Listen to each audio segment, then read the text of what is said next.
नमस्कार विद्यार्थी मित्रांनो, बृहन्मुंबई महानगरपालिका व्हर्च्युअल ट्रेनिंग सेंटर मध्ये आपले खूप खूप स्वागत। कोविड-19च्या या सद्यस्थितीत आपल्या शाळा बंद असल्या तरी आपले ऑनलाईन शिक्षण चालूच आहे आणि गेले वर्षभर आपण हा ऑनलाईन अभ्यास करत आहोत। त्याचसाठी आपली शिक्षणाची गती कमी होऊ नये म्हणून बृहन्मुंबई महानगरपालिका व्हर्च्युअल ट्रेनिंग सेंटरच्या माध्यमातून काही व्हिडिओंची निर्मिती करण्यात आलेली आहे। मी निलिमा कदम, आपली व्हर्च्युअल शिक्षिका। आजचा घटक आपण बघणार आहोत। इयत्ता 10वी विज्ञान आणि तंत्रज्ञान भाग 2, सजीवातील जीवन प्रक्रिया भाग 2, life processes in living organism part 2। मागील भागामध्ये आपण मानवी पुरुष प्रजनन संस्था व मानवी स्त्री प्रजनन संस्था याचे घटक व त्यांचं कार्य हे जाणून घेतलेलं आहे। थोडक्यात आपण काय शिकलो त्याचा आढावा घेऊ। पित्याकडून येणारे युग्मक म्हणजे शुक्रपेशी, म्हणजेच पुरुषाकडून येणारे युग्मक शुक्रपेशी किंवा शुक्राणू, तर मातेकडून किंवा स्त्रीकडून येणारे युग्मक म्हणजेच अंडपेशी होत। शुक्राणू किंवा शुक्रपेशी व अंडपेशी एकत्र येऊन युग्मनज तयार होण्याच्या प्रक्रियेला फलन असे म्हणतात। अंडनलिकेमध्ये फलनानंतर तयार झालेल्या युग्मनजाचे अनेक वेळा सूत्रीविभाजन होते व त्यापासून भ्रूण तयार होतो। या भ्रूणाची योग्य प्रकारे गर्भाशयामध्ये विकास होऊन योग्य वाढ झाल्यानंतर नवीन जीव जन्माला येतो। सराव कृती पत्रिकेसाठी तुम्हाला अशा प्रकारे आकृती दिली जाते आणि प्रश्न विचारला जातो। शुक्रपेशी आणि अंडपेशी। आता शुक्रपेशीमध्ये काय आहेत बघा, 22 अधिक X किंवा 22 अधिक Y। XY हे लिंग गुणसूत्र आणि 22 अलिंगी गुणसूत्रांच्या जोड्या।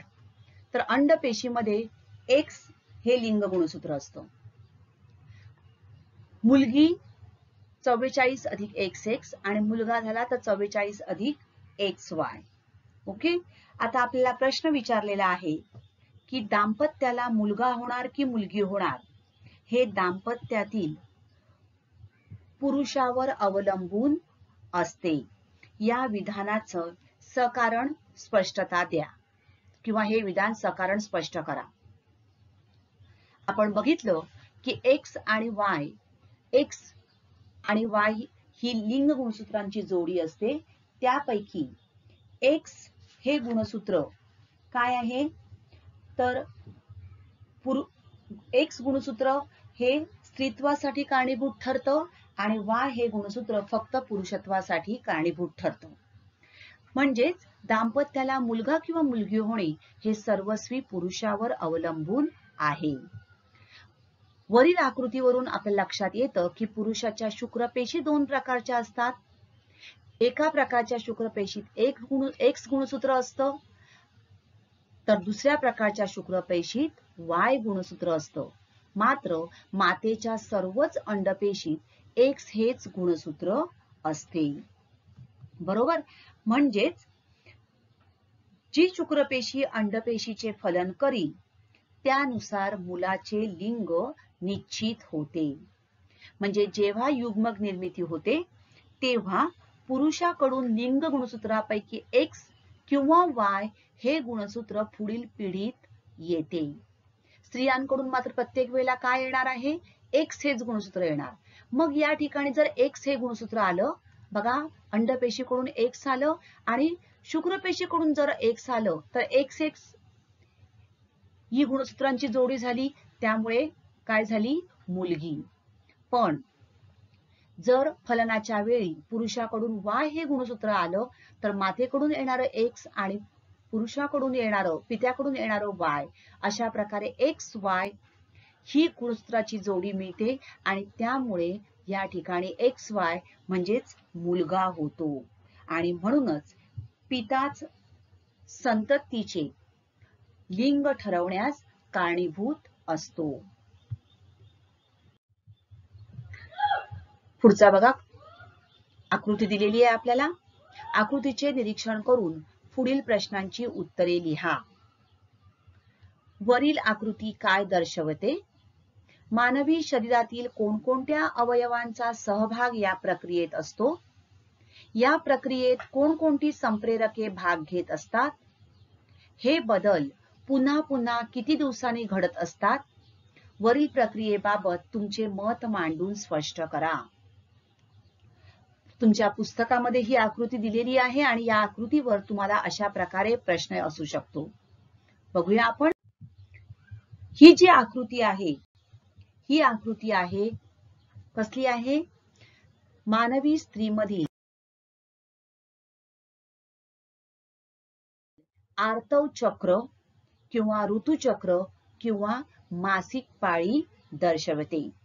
तर यवनावस्थेनंतर स्त्रीच्या प्रजनन संस्थेमध्ये काही बदल सुरू होतात आणि त्या बदलांची दर 28 ते 30 दिवसांच्या कालावधीने पुनरावृत्ती होत असते. म्हणजेच पुन्हा पुन्हा हे बदल घडून येत असतात आणि या बदलांना आर्तव चक्र किंवा ऋतुचक्र किंवा मासिक पाळी असं म्हणतात. म्हणजेच अंडपेशीचे फलन न झाल्यास अफलित अंडपेशी जी गर्भाशयाबाहेर टाकण्याचं काम केलं जातं. मानवी शरीरातील कोणकोणत्या अवयवांचा सहभाग या प्रक्रियेत असतो? तर या प्रक्रियेत मानवी स्त्री प्रजनन संस्थेतील गर्भाशय, अंडाशय, अंडनलिका आणि योनी या अवयवांचा सहभाग असतो. तर अफलित अंडपेशी, अंडाशयातील अफलित अंडपेशी अंडनलिकेमार्फत बाहेर येते आणि रक्त व म्युकस सहित स्त्रावाच्या स्वरूपात गर्भाशयाच्या बाहेर योनीमार्फत टाकली जाते. या प्रक्रियेत कोणकोणती संप्रेरके भाग घेत असतात? तर आर्तव चक्र ही एक नैसर्गिक प्रक्रिया असून यामध्ये प्रामुख्याने 4 संप्रेरकांचा सहभाग असतो. पुटिका ग्रंथी संप्रेरक, पीतपिंडकारी संप्रेरक किंवा ल्युटिनायझिंग संप्रेरक, इस्ट्रोजेन अंडाशयातून स्त्रवणारी इस्ट्रोजेन व प्रोजेस्टेरॉन ही संप्रेरके. अशा प्रकारे एकूण 4 संप्रेरकांचा यात सहभाग असतो. पुटिका ग्रंथी संप्रेरकाच्या प्रभावामुळे असंख्य पुटिकांपैकी एका पुटिकेतील अंडपेशीचा विकास होण्यास सुरुवात होते आणि ही पुटिका इस्ट्रोजन संप्रेरक स्त्रवते. हे बदल पुन्हा पुन्हा किती दिवसांनी घडतात? तर आर्तव चक्र किंवा ऋतुचक्र हे 28 ते 30 दिवसांच्या कालावधीने पुन्हा पुन्हा घडत असते. आणि वरील प्रक्रियेबाबत तुमचे मत मांडून स्पष्ट करा. लक्षात ठेवा, आर्तव चक्र किंवा ऋतुचक्र ही एक नैसर्गिक प्रक्रिया आहे. बऱ्याच ठिकाणी ही प्रक्रिया जेव्हा सुरू होते त्यावेळेला त्या स्त्रीला काही विचित्र वागणूक दिली जाते. त्या स्त्रीचं शरीर अशुद्ध आहे असं मानलं जातं. परंतु असं प्रकार करण्याचं किंवा स्त्रीचं शरीर अशुद्ध आहे असं मानण्याचं काहीच कारण नाही, कारण ही एक शरीरात घडणारी नैसर्गिक प्रक्रिया आहे.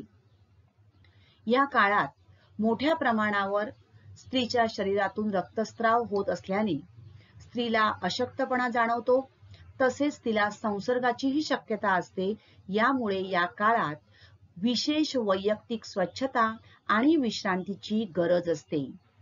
या काळात गर्भाशयाचा आतील स्तर निघून जातो आणि पुन्हा दुरुस्त होतो आणि म्हणूनच या कालावधीत तर इस्ट्रोजनच्या प्रभावाखाली गर्भाशयाच्या अंतःस्तराची वाढ किंवा पुनर्निर्मिती या ठिकाणी होत असते आणि म्हणूनच स्त्रीला पुरेसा आराम आणि योग्य पोषण या काळात मिळणं आवश्यक आहे. आता प्रजनन आणि आधुनिक तंत्रज्ञान. अनेक दाम्पत्यांना विविध कारणांमुळे अपत्य होत नाही. आता याची कारणं कोणकोणती आहेत? काही कारणं स्त्रियांच्या बाबतीत असतात तर काही कारणं पुरुषांच्या बाबतीत असू शकतात.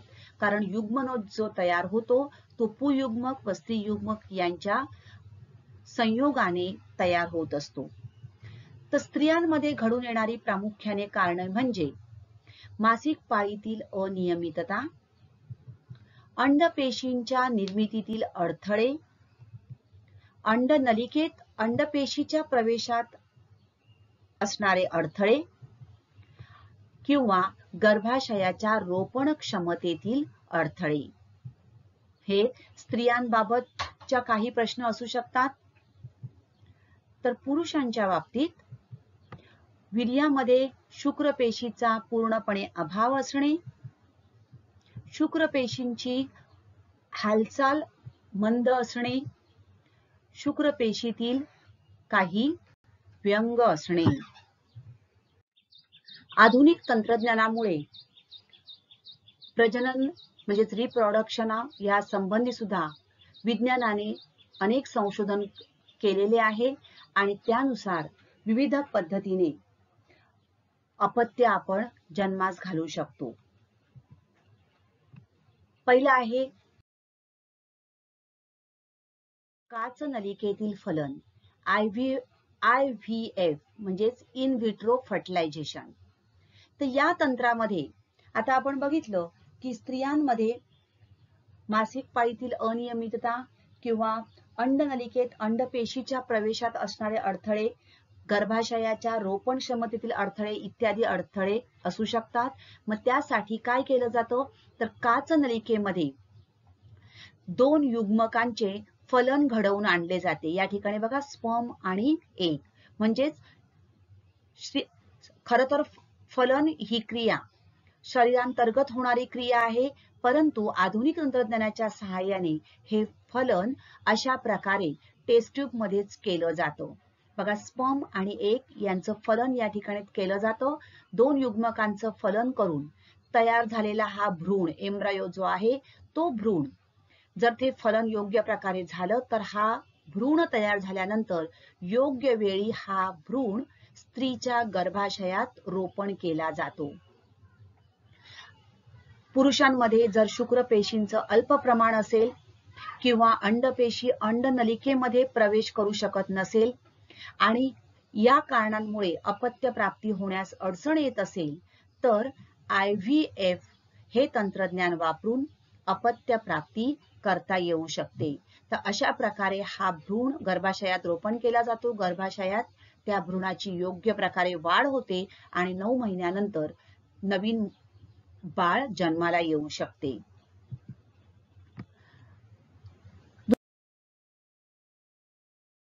दुसरा प्रकार आहे भाडोत्री मातृत्व सरोगेसी. तर ज्या स्त्रियांमध्ये गर्भाशय रोपणक्षम नसते म्हणजेच काय आहे तर गर्भाशयाच्या रोपण क्षमतेतील अडथळे म्हणजे तयार होणारा भ्रूण त्या गर्भाशयात त्याची योग्य प्रकारे वाढ होऊ शकत नसेल तर अशा वेळेला अशा स्त्रियांना भाडोत्री मातृत्व या आधुनिक उपचार पद्धतीची मदत घेता येते. तर या पद्धतीमध्ये काय होतं तर गर्भाशय रोपणक्षम नसलेल्या स्त्रीच्या अंडाशयातून अंडपेशी मिळवली जाते.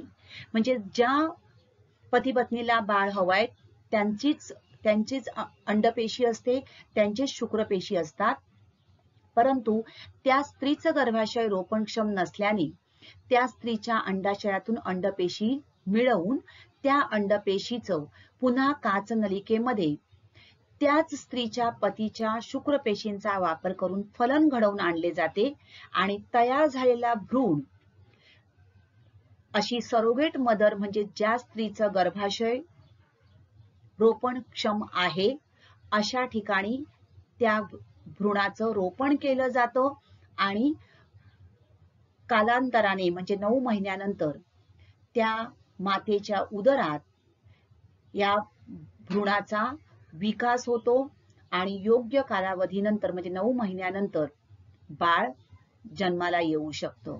तर हे झालं भाडोत्री मातृत्व. आणि तिसरा प्रकार आहे वीर्य पेढी.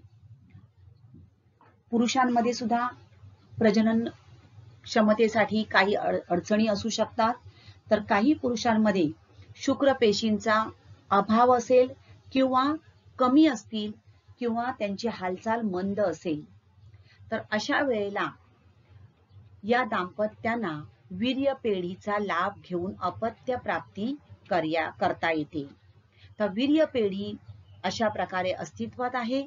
या वीर्य पेढीमध्ये आरोग्यपूर्ण दात्यांकडून सखोल शारीरिक आणि इतर तपासण्यांनंतर त्यांनी स्खलित केलेलं वीर्य साठवून ठेवले जाते आणि अशा प्रकारे हे साठवून ठेवलेलं वीर्य वापरून IVF तंत्राने भ्रूणाची निर्मिती करता येऊ शकते. तर आधुनिक तंत्रज्ञानाच्या सहाय्याने अशा प्रकारे आपण एखाद्या दाम्पत्याला अपत्य होत नसेल तर त्याला या विविध प्रकाराने अपत्याचा लाभ घेता येऊ शकतो. जुळे ट्विन्स. काही वेळेला आपण जुळे जन्माला आल्याच्या बातम्या बघतो किंवा ऐकतो. तर गर्भाशयामध्ये ज्या वेळेला एकाच वेळी 2 भ्रूणांची वाढ होऊन 2 अपत्ये जन्माला येतात, अशा अपत्यांना जुळी अपत्ये असे म्हणतात. अनेक दाम्पत्यांना अशा प्रकारची जुळी अपत्ये होतात. या जुळ्या अपत्यांचे प्रामुख्याने 2 प्रकार आहेत. एक आहे एकयुग्मजी जुळे. एकयुग्मजी जुळे किंवा जुळी मोनोझायगोटिक ट्विन्स. आता एकयुग्मजी जुळी अपत्ये ही एकाच युग्मनजापासून तयार होतात. बघा, हा आहे युग्मनज तयार झालेला अंडपेशी आणि शुक्रपेशी यांचा संयोग होऊन तयार झालेला हा झायगोट युग्मनज एकाच युग्मनजापासून तयार होतात. भ्रूणवाढीच्या अगदी सुरुवातीच्या काळामध्ये म्हणजेच युग्मनज तयार झाल्यापासून 8 दिवसाच्या आत जर या आतील पेशी 2 गटांमध्ये विभागल्या गेल्या तर एक युग्मजी जुळी अपत्ये तयार होतात. बघा किती आहे, भ्रूण तयार झाल्यापासून 8 दिवसाच्या युग्मनज तयार झाल्यापासून 8 दिवसाच्या आत.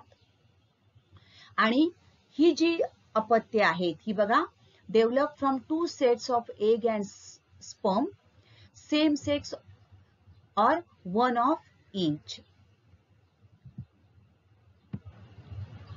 हे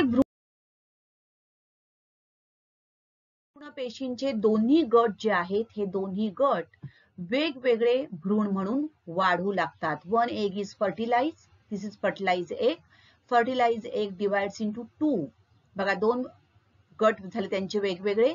The 2 parts are separate and develop independently.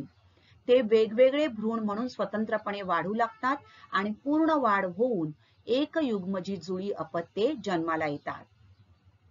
ही जुळी अपत्ये जनुकीय दृष्ट्या तंतोतंत सारखीच असतात, दिसण्यासही ती सारखीच असतात आणि त्यांचे लिंग ही समानच असते. म्हणजेच दोन्ही मुली असतील किंवा दोन्ही मुलगे असतील. तर एक युग्मजी जुळ्यांबाबत जी भ्रूणपेशींची विभागणी आहे ही युग्मज तयार झाल्यापासून 8 दिवसांनंतर झाली तर तयार होणारी जुळे म्हणजेच सायामीज जुळे.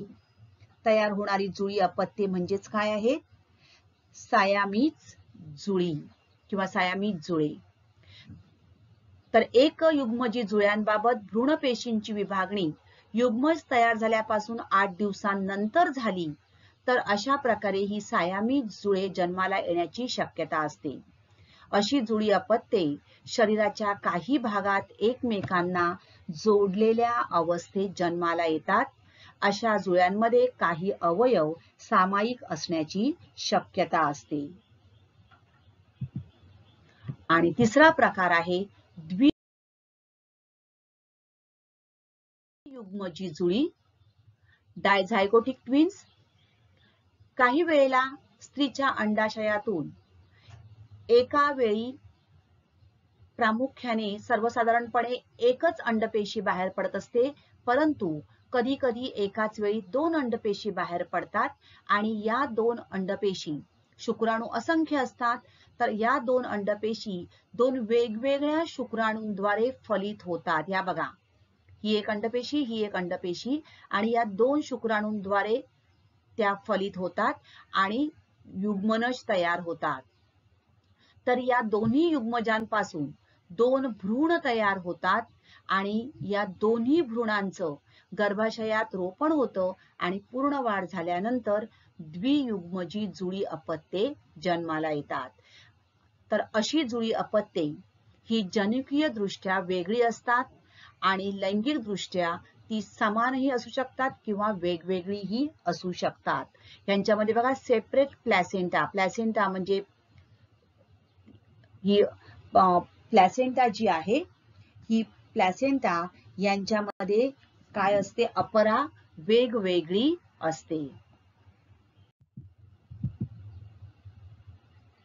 तर मोनोझायगोटिक ट्विन आणि डायझायगोटिक ट्विन.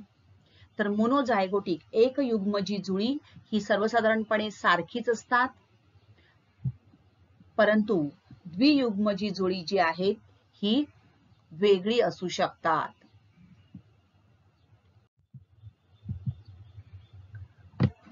तर मानवी पुरुष प्रजनन संस्थेची थोडक्यात माहिती द्या, असा प्रश्न येऊ शकतो. आकृती पण काढायला सांगितली जाते. तर यामध्ये काय काय आहे, तर वृषण, विविध वाहिन्या, नलिका आणि ग्रंथी यांचा समावेश असतो. वृषणाची जोडी उदर पोकळीच्या बाहेर वृषणकोशामध्ये असते. वृषणामध्ये असंख्य शुक्रजनन नलिका असतात. त्यामध्ये अर्धसूत्री पद्धतीने शुक्रपेशी तयार केल्या जातात. अर्धसूत्री पद्धतीने तयार झालेल्या शुक्रपेशी अपरिपक्व असतात. तयार झालेल्या शुक्रपेशी वृषणजालिका, अपवाहिनी, अधिवृषण, शुक्रवाहिनी, स्खलनवाहिनी, मूत्रजनन वाहिनी याद्वारे पुढे पाठवल्या जातात. आणि या शुक्रपेशींचं जसजसं एका वाहिनीतून पुढच्या वाहिनीत ढकलल्या जातात, तसतशा त्या परिपक्व होऊन फलन करण्यास पात्र बनतात.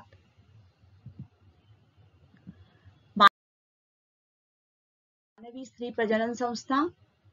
मानवी स्त्री प्रजनन संस्थेमध्ये असणारे सर्व अवयव हे उदर पोकळीतच असतात. यामध्ये अंडाशयाची एक जोडी, अंडनलिकेची एक जोडी, गर्भाशय आणि योनी यांचा समावेश असतो. या व्यतिरिक्त बर्थोलिन्स ग्रंथीची एक जोडी असते. अंडनलिकेच्या टोकाचा नरसाळ्यासारखा भाग उदर पोकळीमध्ये उघडतो. त्याच्या केंद्रभागी असलेल्या छिद्रातून अंडपेशी अंडनलिकेमध्ये प्रवेश करते. अंडनलिकेचे दुसरे टोक हे गर्भाशयाला जोडलेले असते. त्याच्या आतील गर्भाशयाच्या आतील पृष्ठभागावर रोमक अभिस्तर पेशी असतात आणि यांच्या सहाय्याने अंडपेशीतून निसटलेली अंडपेशी गर्भाशयाकडे ढकलली जाते. अंडवाहिनीमध्ये अंडपेशीचे शुक्राणूमुळे फलन होते. गर्भाशयाचे खालचे तोंड योनीमध्ये उघडते. बालकाचा जन्म, मासिक स्त्रावाचा निचरा आणि समागम अशी तिन्ही कार्ये या योनीद्वारे होतात. तर योनी मार्ग ते गर्भाशयापर्यंत असणारी योनी ही एक स्नायूयुक्त नलिका आहे. तर मासिक स्त्राव शरीराबाहेर टाकणे, शुक्राणूंना स्त्रीच्या शरीरात प्रवेश देणे आणि बालकाचा जन्म करणे म्हणजे जन्माच्या वेळी मूल आईच्या शरीरातून बाहेर येण्याचा मार्ग हे या योनी मार्फत होत असतो. अलैंगिक प्रजनन व लैंगिक प्रजनन यातील फरक स्पष्ट करा. अलैंगिक प्रजनन व लैंगिक प्रजनन. सर्वप्रथम अलैंगिक प्रजनन म्हणजे काय? तर कायिक पेशींच्या मदतीने होणाऱ्या प्रजननास अलैंगिक प्रजनन असे म्हणतात. तर युग्मकांच्या मदतीने होणाऱ्या प्रजननास लैंगिक प्रजनन असे म्हणतात. अलैंगिक प्रजननासाठी केवळ एकाच सजीवाची आवश्यकता असते. लैंगिक प्रजननासाठी नरजनक आणि मादीजनक अशा 2 जनकांची आवश्यकता असते. अलैंगिक प्रजनन फक्त सूत्री विभाजनाच्या मदतीने होते, तर लैंगिक प्रजनन हे सूत्री विभाजनाच्या आणि अर्धसूत्री विभाजनाच्या मदतीने होते. अलैंगिक प्रजननाने तयार होणारा नवीन जीव हा जनुकीय दृष्ट्या तंतोतंत जनकासारखाच असतो. परंतु लैंगिक प्रजननाने तयार होणारा नवीन जीव जनुकीय दृष्ट्या जनकांपेक्षा वेगळा असू शकतो. एकयुग्मजी जुळे व द्वियुग्मजी जुळे. फरक स्पष्ट करताना लक्षात ठेवा, सर्वप्रथम आपल्याला व्याख्या द्यावी, लिहिणं अपेक्षित असतं किंवा व्याख्या लिहावी. एकाच युग्मनजापासून तयार होणारी जुळी अपत्ये म्हणजे एकयुग्मजी जुळे, तर 2 निरनिराळ्या युग्मनजांपासून तयार होणारी जुळी अपत्ये म्हणजे द्वियुग्मजी जुळे. एकयुग्मजी जुळे एकाच अंडपेशीपासून तयार होतात. द्वियुग्मजी जुळे 2 भिन्न अंडपेशींपासून तयार होतात. जनुकीय दृष्ट्या एकयुग्मजी जुळी ही तंतोतंत एक समान असतात, तर जनुकीय दृष्ट्या द्वियुग्मजी जुळी तंतोतंत नसतात किंवा एक समान नसतात. एकयुग्मजी जुळ्यांमध्ये दोन्ही अपत्यांचे लिंग समान असते, परंतु द्वियुग्मजी जुळ्यांमध्ये दोन्ही अपत्यांचं लिंग समान असू शकतं किंवा भिन्नही असू शकते.